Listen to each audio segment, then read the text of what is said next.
नमस्कार. Knowledge basket इंडियामध्ये परत एकदा तुम्हा सर्वांचं खूप खूप मनापासून स्वागत. आज आपण बघणार आहोत प्रेग्नन्सी राहण्यासाठी पाळीच्या कितव्या दिवशी आणि किती वेळा संबंध ठेवले पाहिजेत.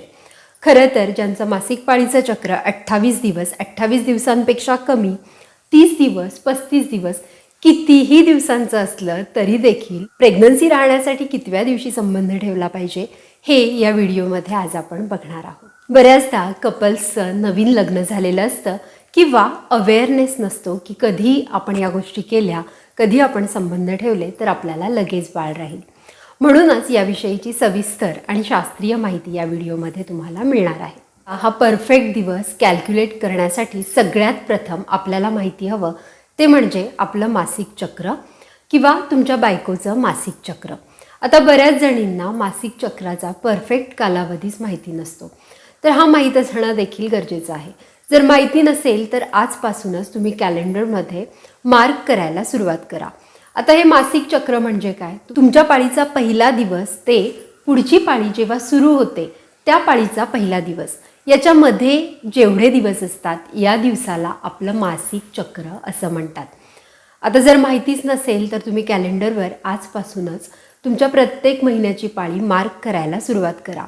आणि 3 महिन्यानंतर जर तुम्ही मोजलं, प्रत्येक महिन्याचे जे मधले दिवस आहेत ते तुम्ही मोजले, तर तुम्हाला कळून येईल की तुमच्या मासिक पाळीचं चक्र 28, 30, 32, 35 दिवसांचं इतकं आहे.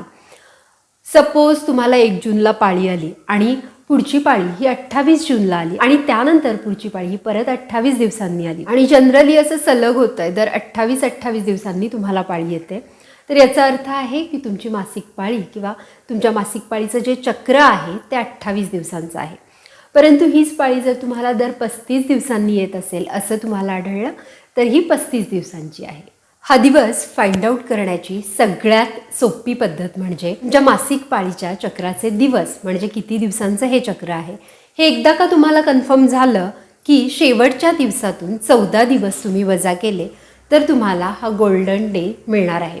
म्हणजेच काय तर स्त्री बीजांड कोशामधून एक अंड हे 14व्या दिवशी बाहेर पडणार आहे, ज्याला ओव्ह्युलेशन डे असं म्हणतात. आणि हा जो 14वा दिवस आहे हा पाळीच्या पहिल्या दिवसापासून काउंट करायचा नाही आहे, तर पाळीच्या शेवटच्या दिवसापासून आधीचा 14 दिवस. म्हणजे जर तुमचं 28 दिवसांचं सायकल असेल तर पाळीच्या पहिल्या दिवसापासून 14व्या दिवशी आणि शेवटच्या दिवसापासून 14वा दिवस हा 28 दिवसांच्या सायकल असणाऱ्यांसाठी हे असू शकतं. परंतु जर 30 दिवसांचं सायकल असेल तर 30 - 14 म्हणजे तुमचा ओव्ह्युलेशन डे हा साधारण 16व्या दिवशी येतो.